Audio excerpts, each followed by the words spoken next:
Hello everyone. So today we are going to interact with Mr. Utkarsh Jain. And इनका परिचय ये है कि ये हमारे स्टूडेंट हैं. उत्कर्ष जैन हमारे ऑनलाइन क्लास के स्टूडेंट रहे हैं. और what is the most striking thing, he is just 24 years old. 24 साल का नवयुवक आज आपके सामने एमपी जुडिशरी में एज ए सिलेक्टेड कैंडिडेट बैठा है. और इस इंटरव्यू का हमारा उद्देश्य सिर्फ इतना है कि जितने भी विधि के स्टूडेंट्स हैं वो लोग उनकी जर्नी को समझ पाएं और जितना हो सकता है उनकी जर्नी से खुद को इंस्पायर कर पाएं. तो हम लोग जानने की कोशिश करेंगे कैसे कैसे उनकी स्कूलिंग हुई, किस तरीके से यहाँ तक पहुंचे हैं वो, और ऑब्वियसली कहाँ कहाँ विधि ने भी अपना एक अच्छा सा रोल निभाया है इसमें. So welcome to mister Utkarsh Jain. Welcome Utkarsh. So Utkarsh, let's start. Utkarsh कुछ बताइए, अब कहाँ के रहने वाले हैं आप? सर मैं राघवगढ़ डिस्ट्रिक्ट गुना मध्य प्रदेश का रहने वाला हूँ और मेरी स्कूलिंग वगैरह भी सब वहीं से ही हुई. कहाँ से बताया आपने स्कूलिंग? सर होम टाउन से ही हुआ है, सत्यसाई विद्या विहार गेल विजयपुर, वहीं से किया है सर, होम टाउन. ओके. और वहां पर कहाँ तक पढ़े आप? पहले स्कूल जो था आपका 5वीं क्लास तक का? सर मेरी कंप्लीट स्कूलिंग मतलब सिंगल स्कूलिंग में ही रहा है और 12th क्लास तक ही मैं पूरा अपने होम टाउन में ही पढ़ा हूँ. 12th के बाद मैं फिर हायर स्टडीज के लिए बाहर गया था. Okay okay. तो उत्कर्ष ये बताइए, जैसे आपने स्कूलिंग की, एक सेल्फ असेसमेंट होता है स्टूडेंट का कि कुछ स्टूडेंट होते हैं जो बहुत ब्रिलियंट होते हैं, जो पहली वाली बेंचेस हैं उसमें बैठने वाले होते हैं. कुछ लोग होते हैं जो बैक बेंचर्स होते हैं लेकिन बड़ा धमाल करते हैं. कुछ मीडियोकर होते हैं.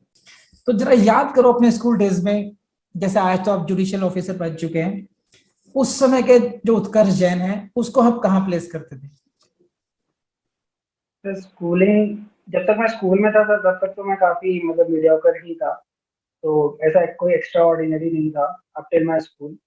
बट फिर स्कूल के बाद जब ये डिसाइड किया कि लॉ ही करना है और उसके बाद जब मैं क्लैट की प्रिपरेशन के लिए गया तो वहाँ पे जाके थोड़ा सा मुझे ऐसा लगता है कि मुझमें सीरियसनेस आई, जहाँ पे मैंने थोड़ा पढ़ाई की तरफ अपना वो किया.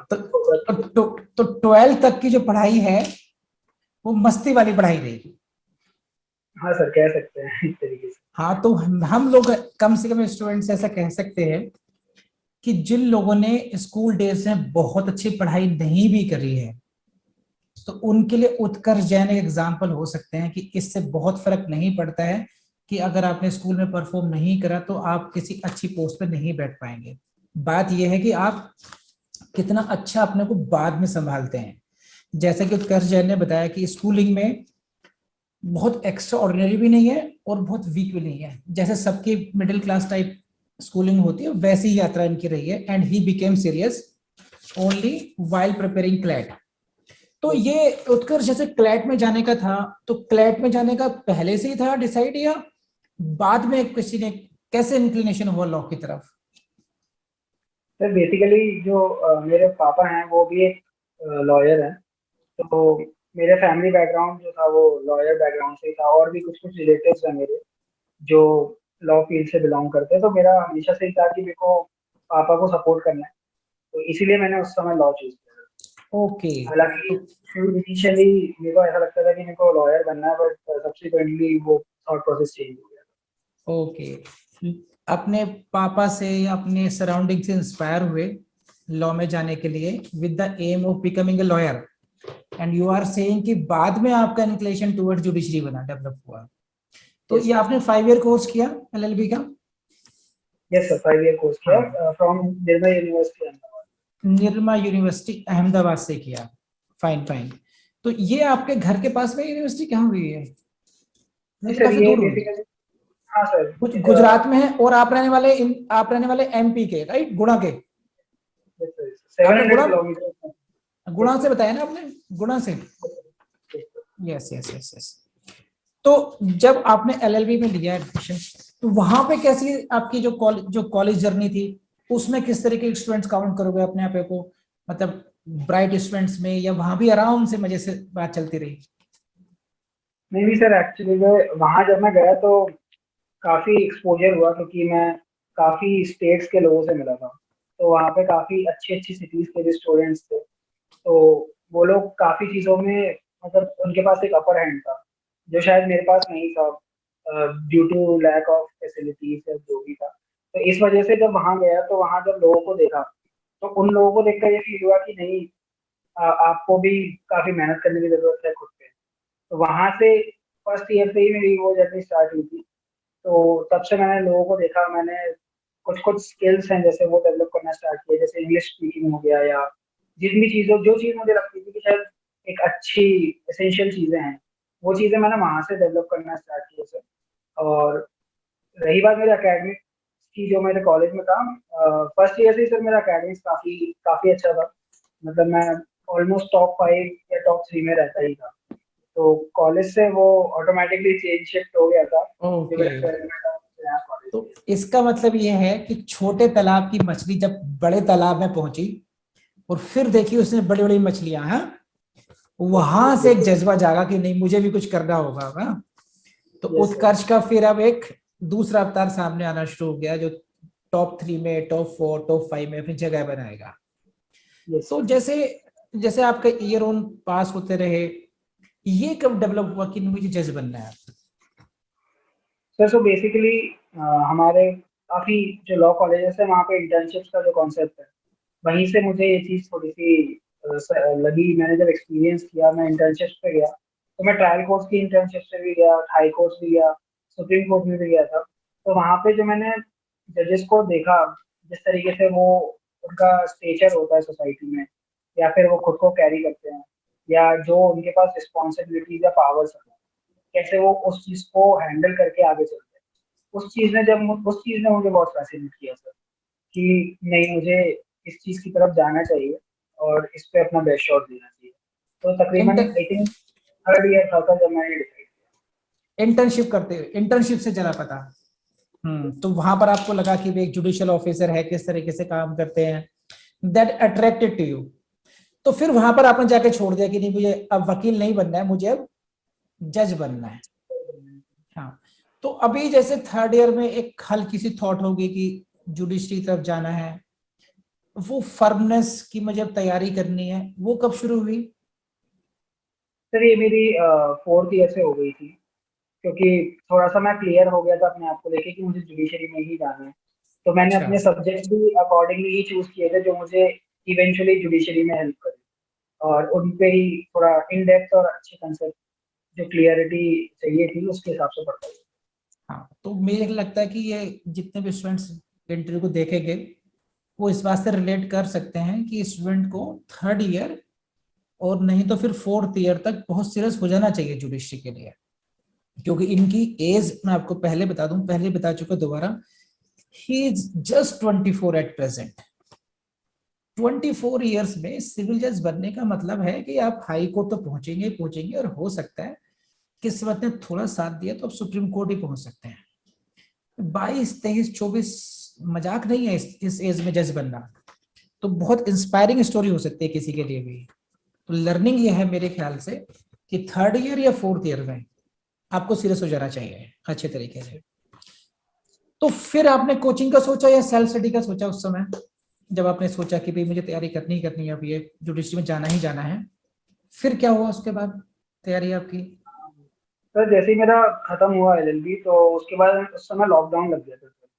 तो काफ़ी ऑप्शंस उस समय के लिए रिस्ट्रिक्टेड हो गए थे, कोचिंग्स या चीज़ों के। तो मैंने सबसे पहले सेल्फ स्टडी का ट्राई किया, बट इवेंचुअली मैंने वो रियलाइज़ किया कि सिर्फ सेल्फ स्टडी से नहीं होगा, आपको प्रॉपर गाइडेंस की ज़रूरत होती है। तो उस चीज़ के लिए फिर मैंने सर्च किया, तो ऑनलाइन काफ़ी सारे हैं ऑनलाइन, बट मैं विधि पे मेरे को काफ़ी, मैंने जैसे वो देखे थे, जो हमारे ट्यूटोरियल्स हैं यूट्यूब पे डले हुए हैं, वो सब देखे, तो उसके बाद फिर मैंने ये ज्वाइन किया। तो फिर वहाँ से जो विधि वाली जर्नी है वो स्टार्ट हुई। और फिर जब मैं इवेंचुअली मैंने एक चीज़ रियलाइज की सर, कि कोचिंग कोचिंग आपकी तरफ से मेहनत नहीं करेगी, मगर वो आपका बर्डन रिड्यूस कर देगी। वो लोग आपकी मेहनत को मोर इफेक्टिव कैसे कर सकते हैं वो बता सकते हैं। तो जैसे मैं एक छोटा सा एग्जांपल अगर दूं, तो बहुत छोटी छोटी चीजें, जैसे नोट्स मेकिंग हो गया, या हाउ टू अप्रोच कि डायरेक्ट की लैंग्वेज है उसको मैं किस तरीके से पढ़ूँ, इन सब चीज़ों में फिर वहाँ पे कोचिंग इंस्टीट्यूट का काफ़ी ज़्यादा रेलेवेंस हो जाता है, जो शायद खुद नहीं करते, क्योंकि कॉलेज की पढ़ाई इज़ कम्प्लीटली डिफरेंट सर, और कॉलेज के बाद का जो जुडिशियरी प्रिपरेशन है, that is a completely different journey sir. अच्छा, जैसे आपने कहा कि तो विधि जुडिशियल एकेडमी को सर्च कैसे हुआ, गूगल पर? हाँ सर, मैं गूगल पे ही सर्च कर रहा था ऑनलाइन कोचिंग, तो ऑनलाइन किया देखो। हाँ और फिर आपने डेमो वीडियोस देखी यूट्यूब पर? सर। ओके, तो कोई आपने डेमो वीडियोस भी ली यहाँ पर फिर अलग से, स्पेशल सेलेक्ट करने से पहले यहाँ से कोई स्पेशल डिमांड की हो इस तरीके से? नहीं सर, मेरे को याद है, मैंने जो वीडियो देखी थी ना, वो कन्फेशन से रिलेटेड थी, तो वो क्योंकि एक सब्सटैंटिव पार्ट है, काफी इंपॉर्टेंट पार्ट भी है, और उस चीज को मैं ऑलरेडी पढ़ चुका था, तो वो मेरे लिए एनालाइज करना इजी हो गया था कि मैंने एक चीज जो पढ़ी हुई है, अब मैं दूसरे तरीके से पढ़ के देखता हूँ, इस वीडियो से पढ़ के देखता हूँ कि क्या कोई वैल्यू एडिशन हो रहा है, नहीं हो रहा है। तो वैल्यू एडिशन तो सर फिर भी थोड़ा सा दूर की बात है, अप्रोच ही मुझे समझ आया कि मेरा अप्रोच ही काफी गलत था, मैं काफी बेरेक रिलेटेड पढ़ रहा था, जबकि उसको कंसेप्चुअली समझना कितना इंपॉर्टेंट हो जाता है, वो चीज वहां से रियलाइज की, तो फिर उसी समय मैंने डिसाइड कर लिया था कि नहीं, मुझे ज्वाइन करना है और इस चीज को कंटिन्यू करना तो आपने कौन सा कोर्स ज्वाइन किया था विधि का? है। सर मैंने कंप्लीट जो 1 ईयर एंड मतलब जो 15 मंथ्स वाला कोर्स था उस समय, जो जिसमें प्री आप पूरे recorded subject. Pre recorded version ना, लाइव क्लासेस वाला वर्जन नहीं था जहां तक मुझे ध्यान है आपके पास ना? नहीं नहीं सर, हाँ, सिर्फ आपके पास, रिकॉर्डेड। आपके पास वो कोर्स था जो सबसे जो बेसिक कोर्स है हमारा, प्री रिकॉर्डेड वीडियोस का। बेसिक का मतलब है जिसमें लाइव क्लासेस नहीं है, ऑफलाइन क्लास का मतलब नहीं है, वो केवल आपके पास प्री रिकॉर्डेड वीडियोस वाला कोर्स था। तो वहां से जब आपने स्टार्ट किया, क्या कन्वीनियंस लगी आपको इस कोर्स में?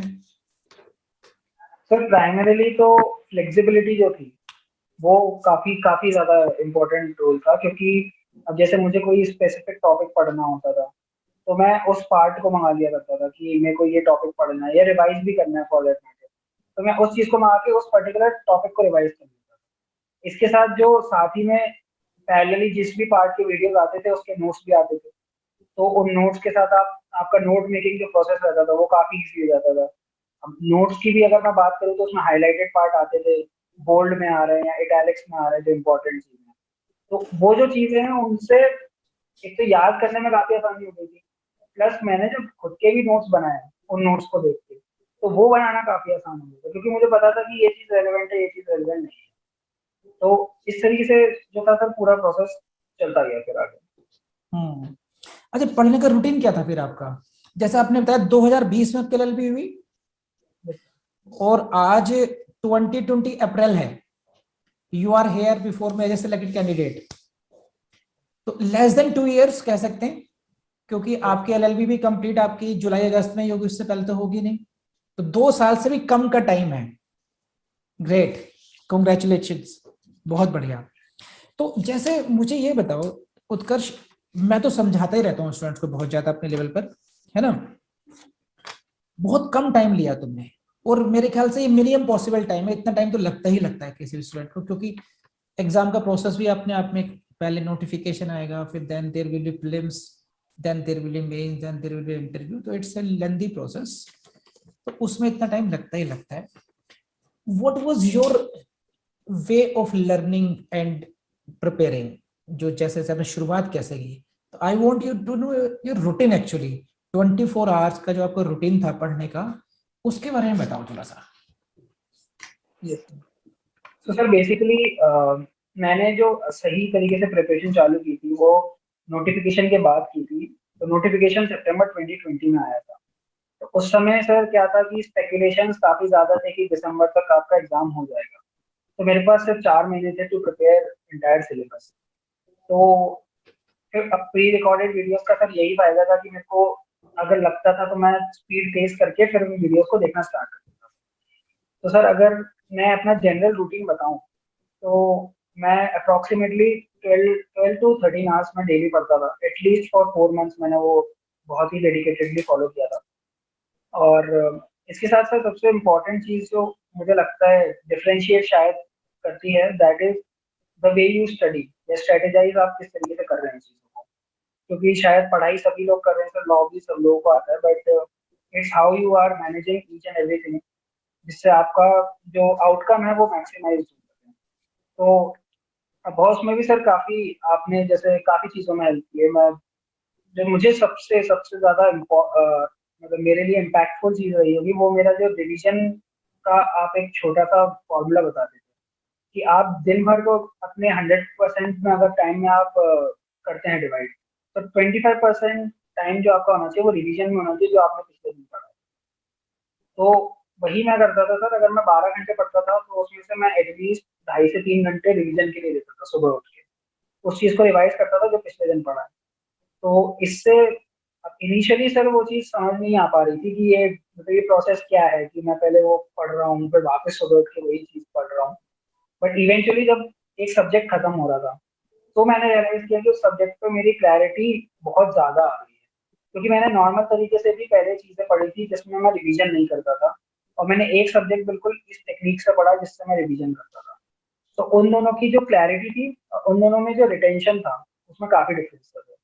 तो उसके बाद फिर मैंने इसी फॉर्मूले को कॉन्स्टेंटली अपनाया कि आपको रिवीजन कॉन्स्टेंटली करना ही है, और ये फिर लॉन्ग रन में जरूर आपको बहुत हेल्प कर सकता है। आई थिंक आपकी काफी सारी वीडियोस में आपने ये बात कही है, बहुत क्लियरली ये कही है कि एग्जाम को अगर हम थोड़ा सा लॉन्ग टर्म बेसिस पे देखें कि उसका इफेक्ट क्या होने वाला है तो बहुत बेटर रहेगा। तो वैसे ही चलता रहता था सर। और इसका एक शॉर्ट टर्म इम्प्लीकेशन भी था जो आपने समझाया था कि आप अपने दिन को ही डिवाइड कर लीजिए। आप उठ रहे हैं सुबह से डिसाइड कर लीजिए कि आपको करना क्या है दिन भर। आप उतना कोर्स खत्म कीजिए, आप चीजों को रिवाइज करते रहिए। जैसे आप कहीं भी फ्री बैठे हैं तो एक छोटी पॉकेट डायरी है, जैसे आप ही एग्जाम्पल अगर मैं कोट करूँ, आपने कहा था लोग मेट्रो में ट्रेवल करते हैं, तो आप एक छोटी सी डायरी बना लीजिए। उस डायरी में इंपॉर्टेंट सेक्शन लिख दिए आपने, तो इंपॉर्टेंट सेक्शन को कुछ नहीं है, आप एक बार ग्लैंस कर लीजिए उसको। सिर्फ देखने में ही 1 मिनट लगेगा उसको देखने में, बट वो चीजें जब पाइल अप होती जाती है तो उसका इफेक्ट बहुत लंबा हो जाता है। तो ये जो छोटी छोटी चीजें हैं वो वो हेल्पफुल रही है थ्रू आउट माई प्रिपरेशन। तो कभी ऐसा लगा कि जब आप तैयारी कर रहे थे उत्कर्ष, कि किसी प्रकार का डिमोटिवेशन आया आना हो आता हो उस समय, कुछ लगता हो कि भाई मेरा होगा या नहीं होगा, ऐसी स्थिति आती होंगी? अगर आती थी तो उसको कैसे कोप अप किया आपने? सर मेरे साथ भी ऐसी स्थिति तो आई थी, क्योंकि जब जैसे मैंने एमपी का तो दे ही रहा था, उसके उसके बीच में हरियाणा और राजस्थान का भी प्रीलिम्स जो था वो आया था। तो उस समय जब मैंने वो एग्जाम्स दिए थे तो मेरा जैसे दोनों ही पहला पेपर जो था वो 1 मार्क्स से पहले रह गया था, एक क्वेश्चन से, और दूसरा 3 क्वेश्चन से रह गया था। तो उस समय काफी सेल्फ डाउट आ गया था मुझे कि मतलब क्या जिस तरीके से मैं प्रिपरेशन कर रहा हूँ क्या वो सही प्रिपरेशन है या नहीं। बट खुद को फिर बार बार मैंने बस यही समझाया था कि ठीक है कोई बात नहीं, आप देखो कि आपकी गलतियां कहाँ हैं और आप उस चीज पे कॉन्स्टेंटली काम करते रहो। तो वो चीज मैंने वापस चालू की।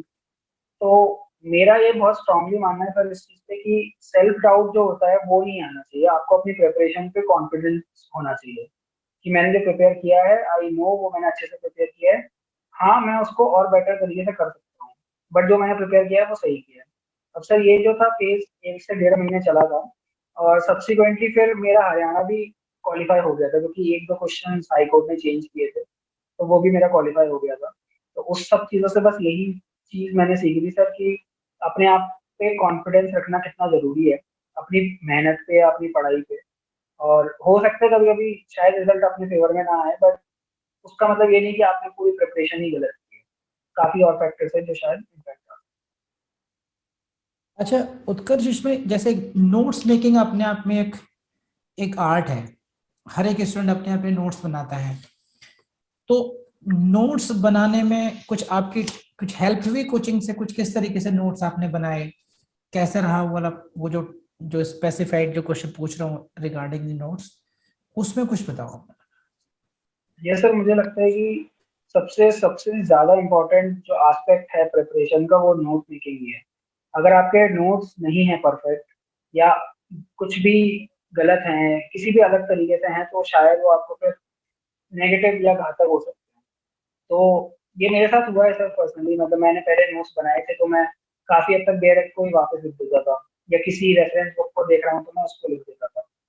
फिर जब मैंने कोचिंग ज्वाइन की तो मैंने सबसे पहले सर स्लाइड से पढ़ाते थे आप, तो स्लाइड्स में कलरफुल हाइलाइट्स होते थे, कलरफुल वर्ड्स होते थे, तो मुझे लगा कि अगर वो स्लाइड में है तो हम उसको कॉपी में भी लिख सकते हैं। तो मैं 4 तरीके के पेन लाके अपने पास रखता था।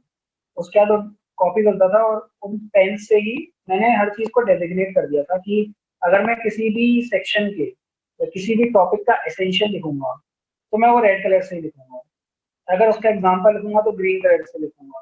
तो ऐसे कुछ कुछ चीजें जो है मैंने डेजिग्नेट कर दी थी।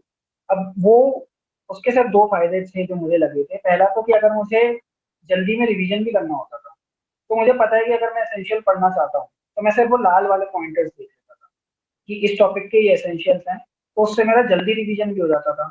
अगर मुझे उसमें इन डेप्थ पढ़ना है या उसका एक्सेप्शंस पढ़ने हैं जो मुझे याद नहीं आ रहे, तो वो पूरा ना पढ़ते हुए वो स्पेसिफिक चीज आप उठा के पढ़ते। दूसरा फायदा सर इसका ये था कि क्योंकि वो कलरफुल था तो वो बहुत हद तक फोटोग्राफिक मेमोरी में कहीं ना कहीं सेव हो रहा था।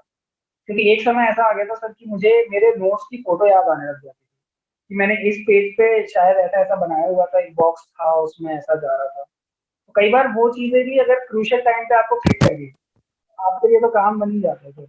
तो ये जो कलरफुल टेक्निक है ये तो मैंने बिल्कुल शायद कोचिंग इधर से ही सीखी थी सर, आपके वो जो पीपीटीज हैं उनको देख देख। हाँ, मुझे याद है कि मैं हमेशा कहता हूँ उस तरीके से कि भाई इस तरीके से नोट्स बनाने हैं, इस तरीके से दिमाग में आपके फिट हो जाना चाहिए। लगना चाहिए कि आप आंख बंद करके किताब को पढ़ सकते हैं, आप बेरेट को पढ़ सकते हैं कि हाँ मेरे उस नोट्स के उस पेज के ऊपर नीचे दाएं बाएं यहाँ लिखा है। जिस दिन ऐसा हो जाएगा उस दिन जज बन जाओगे आप, बिल्कुल सर बिल्कुल। है ना। अच्छा, इसमें जैसे आपने प्रीलिम्स क्वालिफाई किया, प्रीलिम्स क्वालिफाई करने के लिए कोई अलग से तैयारी की हो स्पेशल तरीके से कुछ? अ, सर वैसे देखा जाए तो तीनों की तैयारी अलग तरीके से ही होती है, ऐसा मेरा मानना है। बट इसमें भी आप जैसे क्लासिफाई कर सकते हैं इन चीज़ों को। अगर आपकी वीडियोस लोगों ने देखी हो तो उसमें आप जैसे कोई भी टॉपिक स्टार्ट कर देते पढ़ाना तो आप क्लासिफाई करा देते थे उसको कि ये प्रीलिम्स के लिए है, ये मेंस के लिए है, ये इंटरव्यू के लिए है, किस चीज़ के लिए कितना रेलेवेंस रखता है। तो पहली चीज़ तो सर वो है कि आपको रेलेवेंस पता होना चाहिए कि क्या चीज़ किस चीज़ के लिए रेलेवेंट है। दूसरी चीज़ सर, बेयर एक्ट में जैसे कई जगह इंपॉर्टेंट टॉपिक्स होते हैं तो आप उसके ऊपर पी एक छोटा सा लिख लीजिए। ये भी आप ही की टेक्निक है सर कि आप छोटा सा पी लिख लीजिए, तो जब बाद में कभी आप बेयर एक्ट पलट रहे हो और आपको वो पी दिख गया, जैसे किसी जगह लिमिटेशन दी हुई है कुछ पर्टिकुलर डेज की, तो वहाँ वो चीज़ बहुत इंपॉर्टेंट और हेल्पफुल हो जाती है। तो वो चीज़ें हमेशा ध्यान में रखते हुए, एक तो कलरफुल जो मैं नोट्स बता रहा हूँ या अंडरलाइन करना है, ये सारी चीज़ें ध्यान में रखते हुए आप आगे मुझे एक बात बताओ उत्कर्ष, जनरली स्टूडेंट्स ये कंप्लेंट करते हैं कई बार, या कंप्लेंट नहीं भी करते हैं तो वो बहुत कुछ, जैसे हम लोगों ने काफी कुछ वीडियो क्लासेस बहुत सारे एरियाज को कवर किया है, लेकिन तब भी स्टूडेंट्स को, और आपके टाइम में तो और भी कम ही था, एक स्टूडेंट के मन में रहता होगा, शायद आपके दिमाग में आया होगा कि सर ने बहुत कम कराया है या कुछ सिलेक्टेड टॉपिक्स को कराया और कुछ को छोड़ दिया। और मैं हमेशा कहता था कि सब कुछ नहीं करना होता है, इतना ज्यादा ग्रीडी होने की जरूरत नहीं है। आपका एक्सपीरियंस था कुछ इस तरीके का? आपको भी लगता होगा उस तरीके से शुरू शुरू में, और आज क्या लगता है? उन दोनों का डिफरेंस समझाओ आप। यस सर बिल्कुल सर। तो सर ये तो मेरे को भी बहुत ज़्यादा फ़ील हुआ था कि जैसे जब मैंने सीआरपीसी स्टार्ट किया था, उसमें कुछ-कुछ सेक्शन थे जो सर ने कवर नहीं कराए थे। तो मैंने मैम से भी पूछा कि मैम वो ये वाले ये वाले जो सेक्शन थे ये तो अभी स्किप हो गए हैं। तो मैम ने कहा नहीं अभी आपको जितना सर बोल रहे हैं आप उतना पढ़िए। फिर एक बार मैंने सर को भी मैसेज किया, मैंने कहा सर ये काफ़ी सारी जो चीज़ें हैं, ये तो अभी इसमें कवर ही नहीं हो रही है सर, ये तो नेक्स्ट पार्ट में हमने 20 के 40 सेक्शन 20 सेक्शन छोड़ दिए हैं। तो सर एक ही चीज़ कहते थे कि देखो अभी जो चीज़ तुम्हें पढ़ाई है क्या तुमको वो याद हो गई है? तो मैंने कहा नहीं सर मतलब जारी है। तो उन्होंने कहा पहले वो जो चीज़ें है ना वो तुम याद करो, उसके बाद फिर आगे का देखना, और जितनी चीज़ अभी तुम्हें दे रहे हैं एक बार उस पर भरोसा करके आगे बढ़ो। ठीक है। अब उस समय तो सर काफ़ी डाउट रहता था कि यार ये मतलब सर सेल्फ डाउट वो चीज़ रहती थी कि यार ये चीज़ छूट तो गई है, कहीं ये आ ना जाए और दिमाग खराब हो जाएगा। बट इवेंचुअली अभी तक जितने भी मैंने एग्जाम दिए, और ये मैं खुद के एक्सपीरियंस से बहुत बहुत दावे के साथ कह सकता हूँ कि जो टॉपिक्स आपने भी कवर कराए हैं सर, या इन टोटल जो टॉपिक्स थे वही रेलेवेंट थे, क्योंकि स्मार्ट स्टडीज करना सर बहुत ज्यादा जरूरी है। अगर हम सारी चीजें कर लेंगे तो हो सकता है जो इम्पोर्टेंट चीजें हैं वो भी हम कई बार उतने रेलेवेंस या उतने एम्फेसिस के साथ नहीं पढ़ पाएंगे, अगर हम सारी चीजें कवर करने के पीछे चले जाएंगे। तो आई थिंक सर वो काफी एक गलत नोशन है कि हर चीज पढ़ना बहुत ज्यादा जरूरी है, क्योंकि कुछ सेक्शन ऐसे हैं जो आज तक आपको किसी शायद एग्जाम में मिलेंगे ही नहीं। आप कोई भी एग्जाम की बुक उठा के देख लें, वो वहाँ एग्जिस्ट करते हैं और उनका रेलेवेंस है, but exam point of view से। जैसे एक चीज होती है ना कि आप जूरिस्ट बनने के लिए जा रहे हैं, आप सिलेक्शन लेने के लिए जा रहे हैं, तो आपको सिलेक्शन किस चीज पे मिल सकता है, क्या आपके लिए रेलेवेंट है, वो आपको सॉर्ट करना जरूरी है। एक बार अगर आपने सॉर्ट कर दिया तो उससे काफी हेल्प हो जाएगी। और उस चीज में सर फिर मैं यहाँ पे कोचिंग को बहुत बहुत ज्यादा ग्रेटिट्यूड ही एक्सप्रेस करूंगा सर, क्योंकि वो जो स्पेसिफिक पॉकेट्स हैं, इवन ड्यूरिंग प्रीलिम्स या मेंस या इंटरव्यू भी, जैसे मेंस के समय में एक पूरा लिस्ट ऑफ वो था हमारे पास टॉपिक्स जो आपको बहुत अच्छी तरीके से प्रिपेयर करना है, जिनके ऊपर आने के बहुत ज्यादा चांसेस होंगे। तो वो जब चीजें आप कर लेते हो तो ऑटोमेटिकली काफी सारी चीजें कवर हो जाती है। तो उस चीज पे तो सर ट्रस्ट करना ही पड़ेगा कि कुछ एक्सपीरियंस करके भी एक चीज होती है सर, जो आप भी होल्ड बहुत अच्छे से करते हैं। तो उस पे मैंने तो सर उस पर काफी ट्रस्ट किया था, और उसका रिजल्ट भी आज शायद यहाँ पे है मेरे पास में। तो ये सर पूरा I think is not necessary to study each and every section for your exam. It's better कि इंपॉर्टेंट चीजें with conceptual clarity and with everything that is relevant for it, अगर आप उतना भी कवर करते हैं तो भी it's good to go sir. मैं अक्सर स्टूडेंट को यही समझाता हूँ कि ये जरूरी नहीं कि आपने इतना बड़ा बोझ रख लिया सिलेबस का कि आप सब कैरी ही नहीं कर सकते। उतना ही कराइए, करिए जितना कि आप संभाल सकते हैं। संभालने का मतलब है आप रिप्रोड्यूस कर सकते हैं। अब आपने बहुत बोझ रख लिया लेकिन अब चल नहीं पा रहे हैं, तो उस वो you can not qualify the exam with that spirit. थोड़ा किया, सिलेक्टेड किया, लेकिन इतना अच्छा किया कि you are unbeatable in that.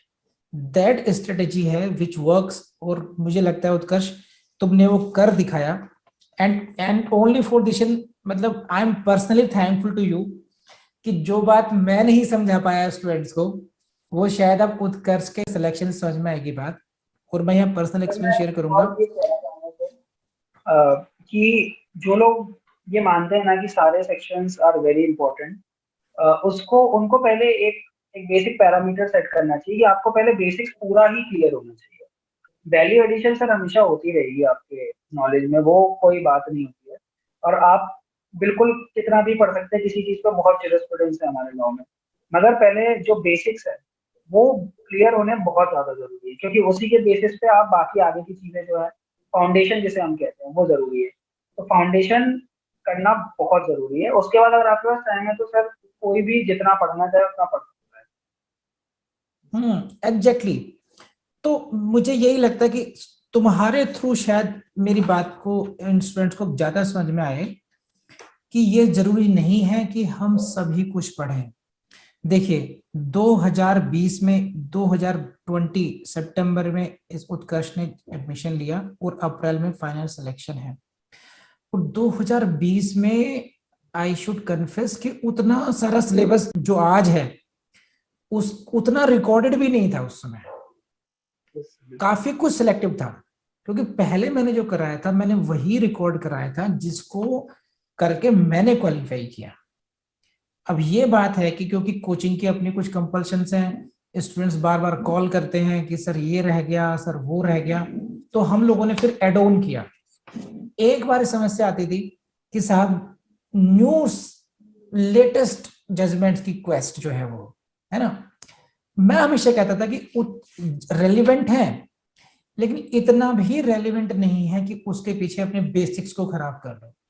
तो उत्कर्ष मैं जानना चाहता हूं कि जैसे स्टूडेंट्स के मन में एक क्वेश्चन रहती है कि 2021 का ही जजमेंट ढूंढते रहो या 2022 का ही ढूंढते रहो, 2020 का ही ढूंढते रहो जो लेटेस्ट है। क्या वाकई मेंस में इतना टाइम होता है अपने पास इन सब के लिए? सर मेरा तो ये मानना है, जैसे अगर मैं अभी फिलहाल में एमपी की बात करूँ तो वहाँ पे नंबर ऑफ इनफैक्ट ये सब राजस्थान पे भी एप्लीकेबल होता है, क्योंकि वहाँ नंबर ऑफ क्वेश्चन बहुत ज्यादा होते हैं। तो क्योंकि नंबर ऑफ क्वेश्चन बहुत ज्यादा है, तो आपके पास जो टाइम पीरियड है वो बहुत ही कम बचता है। अब जैसे एमपी में एक सवाल के लिए आपके पास 7.5 मिनट बचते हैं, तो 7.5 मिनट में भी आपको 1 मिनट सिर्फ रिकॉल करने में लगेगा कि मुझे उस चीज में लिखना क्या है। उसके बाद सिर्फ 6.5 मिनट आपके पास बचते हैं, जिसमें आप बहुत ही लिमिटेड लिख सकते हो। इवन काफी क्वेश्चन सर इस बार तो मेरा जो मैंने एग्जाम दिया उसमें काफी क्वेश्चन ऐसे थे जब बेरेट के बहुत सारे प्रोविजंस थे जो मैं लिखना चाहता था, बट मेरे पास वो भी लिखने का टाइम नहीं था। तो मैं मतलब हाँ, मैं केस लॉ तो कैसे ही लिखूं। तो मेरा ये मानना है सर, जो रिसेंट केस लॉज हैं वो कुछ हद तक रेलेवेंट हो सकते हैं, बट वो गेम चेंजिंग चीज शायद नहीं हो सकते। मतलब एक डिफरेंस होता है बिटवीन लैंडमार्क जजमेंट एंड जो रिसेंट जजमेंट है वो। तो आप लैंडमार्क करके जाइए, लैंडमार्क लिख के आइए, वो आपको मार्क्स फेच करेंगे। मगर सिर्फ एक इस रेस में दौड़ना कि रिसेंट जजमेंट से बहुत ज्यादा इम्पैक्ट हो जाएगा, मेरे हिसाब से सर वो नहीं होता, क्योंकि एक तो आपके पास मेंस के लिए वैसे ही बहुत कम टाइम होता है। आपको अपना टाइम ऑलरेडी मैनेज करना होता है 4 पेपर्स के बीच में। उसमें आपको हिंदी भी करना है, ट्रांसलेशन भी करना है, प्लस ऐसे फिर जजमेंट राइटिंग। उसमें अगर हम इस चीज में पड़ जाएं कि रिसेंट जजमेंट को पहले ढूंढें, उनको क्लासीफाई करें कि कौन से रेलेवेंट है कौन से नहीं, उनको याद करें, फिर उनको एग्जाम में रिकॉल करके लिखें, इससे बेटर ये होगा कि जो एग्जिस्टिंग नॉलेज है, खासकर बेयर एक्ट या फिर आपके कंसेप्ट, आप उनको रिकॉल कीजिए, आप उनको उस जगह पे लिखिए, तो शायद वो आपको ज्यादा मार्क्स फेच करेंगे कंपेयर टू एक सिंगल केस लॉ। क्योंकि ये एक बहुत बड़ी समस्या थी ऑनलाइन स्टूडेंट्स को खास करके, या ऑफलाइन में भी। कई बार स्टूडेंट्स, जब हम लोग, मैंने देखा दिल्ली में पढ़ रहे हैं स्टूडेंट्स, तो जाहिर बात है वो तमाम कोचिंग के और उसमें उनके फ्रेंड्स होते हैं, या ऑनलाइन वाले स्टूडेंट्स भी हैं। तो आज मैं विधि में पढ़ रहा हूँ तो मेरा कोई फ्रेंड कहीं और पढ़ रहा है, तो फिर वो कंपैरिजन करते हैं वो, और उससे कई बार वो मिसगाइड होते हैं। तो मेरा हमेशा ये मानना था कि आपकी जो कॉन्सेप्ट क्लैरिटी है बेयर एक्ट वाली, या जहां पे लीडिंग केस लॉज हैं, लैंडमार्क केस लॉज है, उनकी अंडरस्टैंडिंग वो एकदम क्रिस्टल क्लियर होनी चाहिए। इतनी अच्छी होनी चाहिए जैसे कि आपको टेबल याद है। हमेशा यही कहता हूँ टेबल रख लो, उससे आपका सिलेक्शन हो जाएगा। लेकिन स्टूडेंट्स को ये डाइजेस्ट अगर वो करना भी चाहें तो दूसरी कोचिंग वाले नहीं करने देते हैं। कई बार उनको लगता है कि नहीं, जब तक बहुत डिटेल में किसी टॉपिक को मल्टीपल केसेस के साथ नहीं पढ़ोगे, आप जज कैसे बन जाओगे और इतनी बड़ी पोस्ट पे कैसे पहुंच जाओगे। लेकिन मेरे ख्याल से ऐसा है नहीं। उत्कर्ष, क्या कहते हो इस बारे में आप? सर मैं बिल्कुल एग्री करता हूँ, बिकॉज आजकल तो सर वही बात है कि आप मल्टीपल सोर्सेस या मल्टीपल जगह से करेंगे तो आप खुद ही उतना कंफ्यूज हो जाएंगे, क्योंकि सबका एक वे ऑफ थिंकिंग होता है, वे ऑफ स्टडिंग होता है। तो जरूरी नहीं है कि अगर सामने वाला कुछ बता रहा है तो वो सही ही है आपके लिए। तो इससे बेटर है कि आप किसी एक पे स्टिक कीजिए और उस पर ट्रस्ट कीजिए, क्योंकि ट्रस्ट सबसे ज्यादा इम्पोर्टेंट है। मुझे ऐसा लगता है सर, क्योंकि मेरे समय में भी मेरे काफी सारे जो दोस्त हैं, उन लोगों का बहुत ये मानना था कि हम लोग को काफी अलग अलग चीजें ट्राई करनी चाहिए। मगर मेरा ये था कि ठीक है, मैं अगर मैंने सर जैसे आपकी कोचिंग ज्वाइन की है तो मैं आपके सोर्स या आपका जो गाइडेंस है मैं उसको मानूं और उस पर ही फिर आगे बढ़ूं, क्योंकि मल्टीपल जगह पे फिर मल्टीपल कंफ्यूजन होता है, तो उसी पे ट्रस्ट करके मैं आगे बढ़ता गया। अब आजकल तो सर कोचिंग्स में तो काफी सारी चीजें दे देते हैं जो काफी इरेलीवेंट भी होती है, मे बी बिकॉज दिखाना हो उनको कि कंपेंडियम है हमारे पास या हमारे पास बहुत अच्छा मटेरियल है, बट वो रेलेवेंट नहीं है सर। क्योंकि मैंने अपने पेपर में केस लॉ के मामले में तो मैंने सर नहीं लिखे थे, और अभी जब मेंस के मार्क्स भी आए तो सर आई थिंक मेरे काफी अच्छे मार्क्स आए, खासकर लॉ वाले पेपर्स में। उसमें मेरा काफी अच्छा स्कोर रहा है, जबकि मैंने कोई केस लॉ ऐसा रिसेंट एक भी जगह नहीं लिखा था, हालांकि लैंडमार्क लिखे थे, तो उससे काम हो गया। हो जाता है ना उसका काम। तो मेरे ख्याल से स्टूडेंट्स एंड विधि स्टूडेंट्स, मुझे आज लगता है कि आज आप उत्कर्ष की बात को समझोगे सब लोग, और अपने कोर पे काम करोगे, उस पे परफेक्शन कीजिए। इससे बढ़िया एग्जाम्पल नहीं हो सकता उत्कर्ष से बढ़िया। और इससे पहले आपको महिमा से इंटरेक्ट कराया था, महिमा का भी यही कहना था। दोनों ही स्टूडेंट्स ने पहले ही उसमें अटेम्प्ट में अपने मिनिमम शॉर्टेस्ट टाइम में सिलेक्शन लेके बैठे हैं दोनों, देखो आपके सामने है। सीखना चाहिए हमें इस लोगों से। चलिए, एक तो सिलेबस की बात हो गई, हम लोगों ने कर ली। नोट्स की बात हम लोगों ने कर ली, ऑब्जेक्टिव की हमने कर ली। अब हम लोग आते हैं मेंस के आंसर राइटिंग करने पे। मेंस के आंसर राइटिंग में आपकी विधि ने कहाँ पे कैसे हेल्प की, वो कितनी हेल्पफुल हुई? सर सबसे पहले तो जब एकदम फाउंडेशन ही चल रहा था कोर्स का, तो जैसे मैंने पहले भी बताया कि क्लासिफिकेशन ऑफ टॉपिक्स, कि क्या मेंस के लिए इम्पोर्टेंट है और क्या प्रीलिम्स के लिए इम्पोर्टेंट है। तो जब आप ये कर लेते हैं तो कुछ टॉपिक्स ऐसे होते हैं जो प्रीलिम्स के लिए पहले ही बाहर हो जाते हैं, तो आपका वहाँ पे जो है काफी बर्डन कम हो जाता है। फिर आपके पास एक स्पेसिफिक सेट ऑफ टॉपिक्स बचते हैं जिसमें आपको मेंस के लिए अच्छे से प्रिपेयर करना है, क्योंकि मेंस में ज्यादातर जो वो पूछते हैं वो रेलेवेंट, बहुत जो रेलेवेंट होल्ड करता है उसी चीज के बारे में पूछेंगे। सीबीसी में जैसे 20 टॉपिक होंगे जो बहुत रेलेवेंट होंगे, उन्हीं के बारे में पूछेंगे। तो विधि ने मुझे पहले सबसे पहले तो वहाँ हेल्प की कि एक लिस्ट ऑफ टॉपिक मेरे पास आ गए थे कि आपको बेयर मिनिमम इन टॉपिक्स को बहुत अच्छे से प्रिपेयर करना है, क्योंकि आप इनको प्रिपेयर करेंगे तो आपका काफी हद तक हो जाएगा। और आई एम ग्लैड सर कि जो पेपर में भी आया वो उन्हीं टॉपिक से ही रिलेटेड आया था। तो कोई मेरा तो टॉपिक ही वहां से, मेरा तो हर लेक्चर वहीं शुरू से शुरू होता है, ये प्रीलिम्स के लिए इंपॉर्टेंट है या मेंस के लिए है, ये कहाँ के लिए है। क्योंकि जब तक बिल्कुल, आपको ये क्लैरिटी नहीं होगी, आप उस टॉपिक को करोगे कैसे तैयार? और सर मेंस के समय में वही बात है कि मेंस के समय में टाइम बहुत कम होता है, तो उस समय अगर आपके पास एक क्लासिफाइड डेटा नहीं है तो वो उतना ही प्रॉब्लमेटिक क्रिएट हो जाएगा, क्योंकि फिर आप वापस वैसी ही तैयारी चालू कर देंगे कि मैं पूरा बेयर एक्ट का प्रोविजन वापस चालू कर दिया पढ़ना, उसके बाद उनको याद करना मैंने स्टार्ट कर दिया है। वो टाइम कंज्यूमिंग भी है और वो उतना इफेक्टिव भी नहीं है। इफेक्टिव ये है कि आप स्पेसिफिक टॉपिक्स को ही करें और उन्हीं को करके अच्छे से जाएं, प्रिपेयर करके कंसेप्चुअली एकदम क्लियर। अच्छा उत्कर्ष, जैसे तुमने इंटरव्यू दिया, इंटरव्यू नहीं, इंटरव्यू नहीं, पहले मैं तुमसे पूछता हूँ, मैं सबसे कहता हूँ कि मैं तुम्हें याद आऊंगा एग्जाम हॉल में, कभी ऐसा हुआ कि मेरी याद आई हो एग्जाम देते हुए? ये सर मेरे साथ तीनों स्टेज पे हुआ है, प्रीलिम्स पे भी हुआ था, मेंस पे भी हुआ था, और इंटरव्यू में तो एकदम ऐसा। मैं अभी जो शेयर करूंगा मैं बताता हूँ।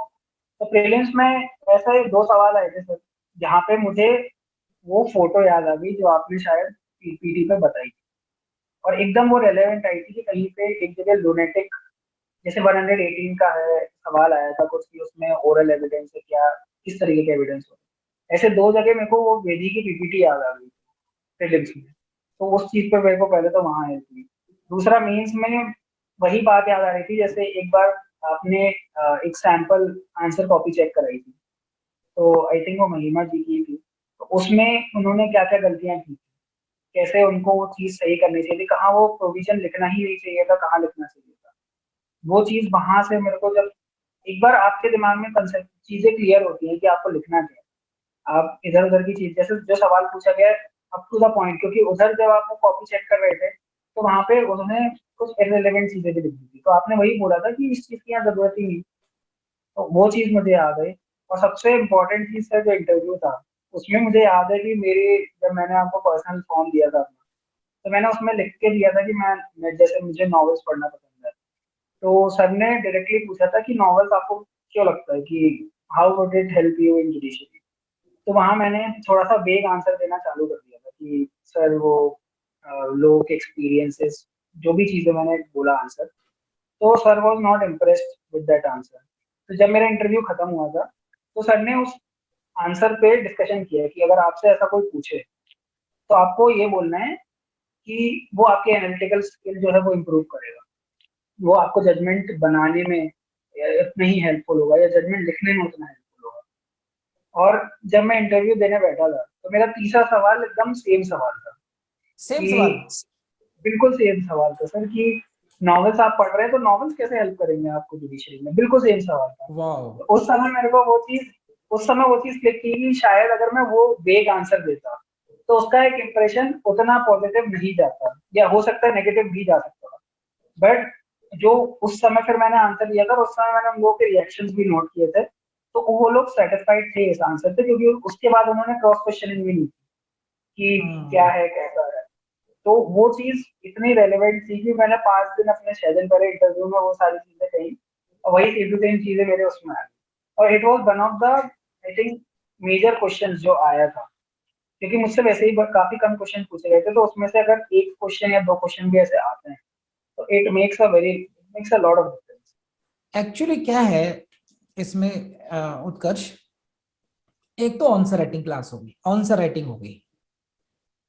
ये मुझे मुझे लग, आई एम सॉरी कि मुझे ये नहीं कहे कोई कि मैं खुद की तारीफ कर रहा हूँ, सेल्फ बोस्टिंग नहीं, लेकिन एक सच्चाई ये है कि आंसर राइटिंग कराना, उस परफेक्शन से कराना हर एक के बस की बात ही नहीं है।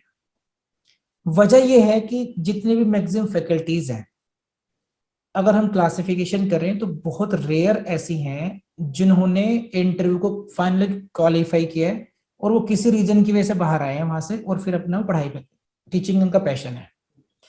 मैक्सिमम फैकल्टीज ऐसी हैं जो अच्छे हैं, नॉलेज में अच्छे हैं, लेकिन एनी हाउ उनका सिलेक्शन नहीं हुआ, और वजह वो भी नहीं जानते कि उनकी राइटिंग स्किल में प्रॉब्लम थी या उनके इंटरव्यू में प्रॉब्लम थी। तो वहां पर मुझे लगता है कि अभी भी स्टूडेंट्स की उतनी हेल्प कोचिंग नहीं कर पाती जितनी हम लोग विधि में कर पाते हैं।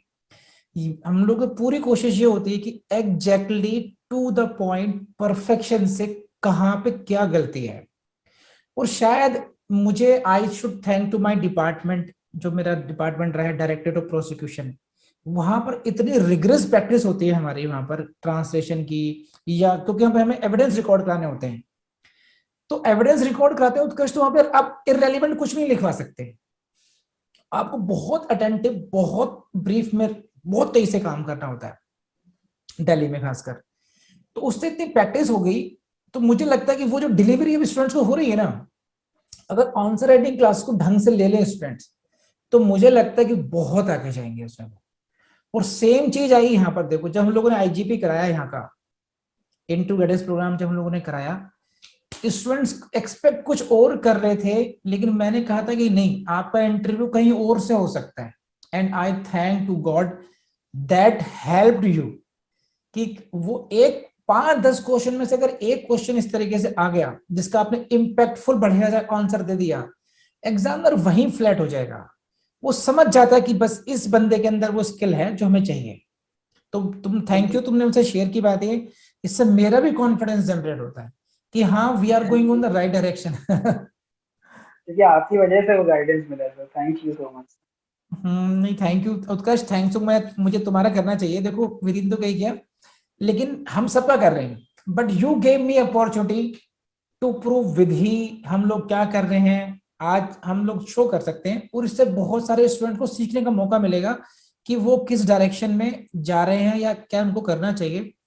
अच्छा, इसमें मुझे ओवरऑल मुझे बताओ, इसमें अब उत्कर्ष कि विधि के बारे में in general, I want to hear some few lines about you, जिसके बारे में सोच करके विधि के बारे में लोगों को एक गंभीरता से चिंतन करना चाहिए कि उनको यहाँ पर एडमिशन लेना है, जुडिशरी के नहीं करना है।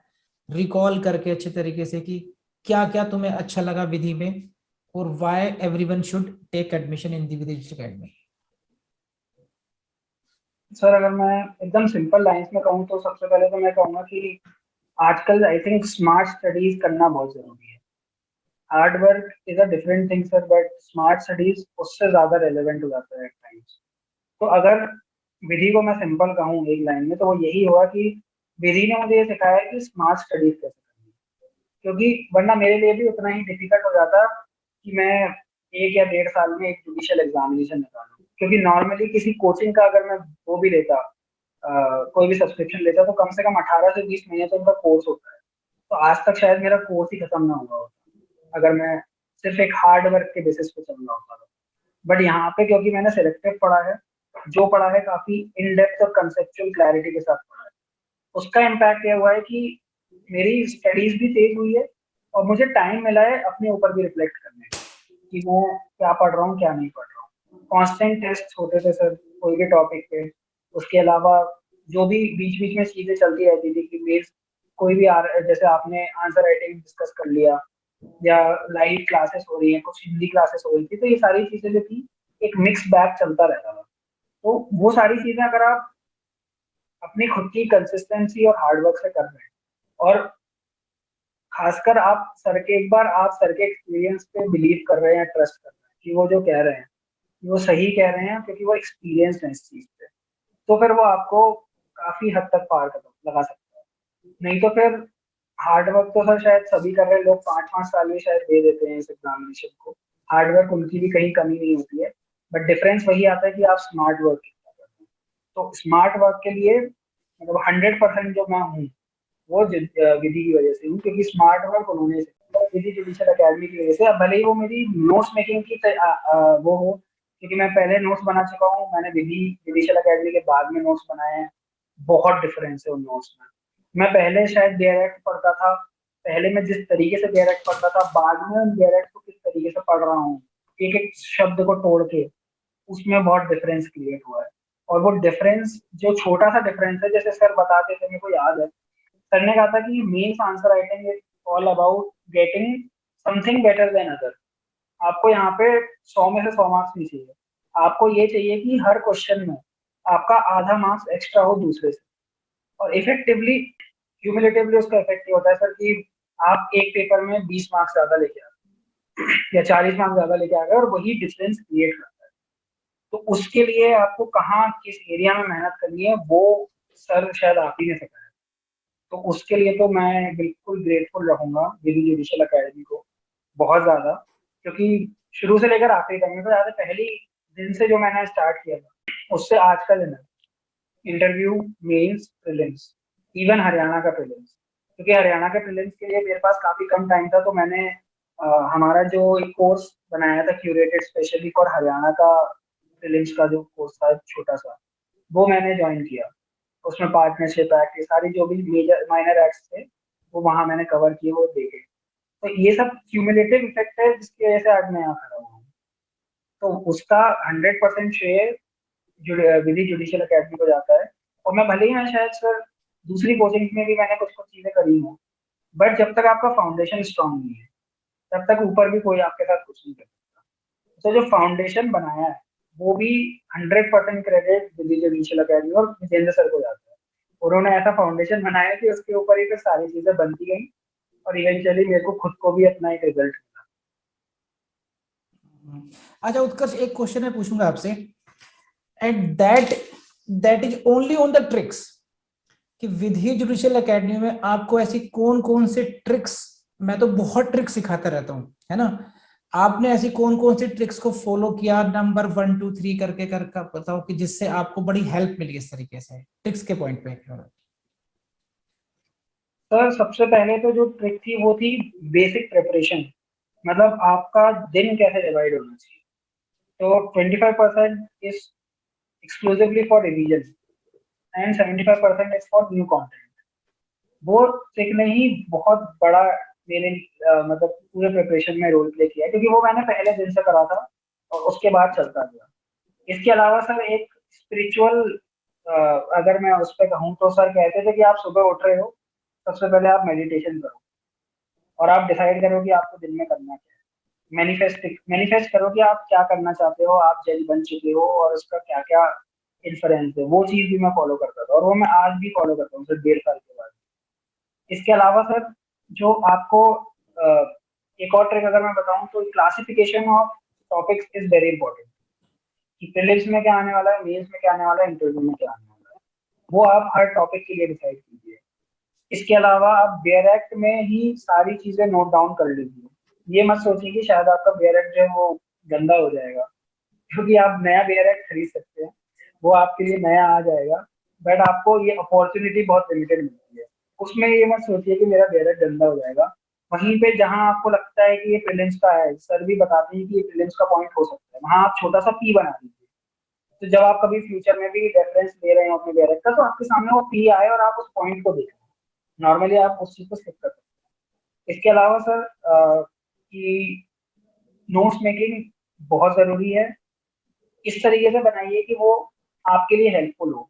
ऐसा नहीं होना चाहिए कि आपने किसी और जगह से उसको कॉपी पेस्ट कर दिया, क्योंकि फिर वो नोट्स मेकिंग नहीं है, वो फोटो कॉपी है।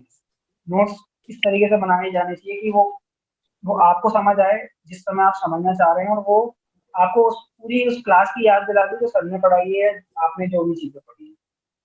तो इन सारी चीजों को सर मैं क्यूमुलेटिवली, और हाँ सर सबसे बड़ी बात है कंसिस्टेंसी। सर हमेशा कहते थे आप भले ही दिन में कम पढ़िए मगर आप कंसिस्टेंटली पढ़िए।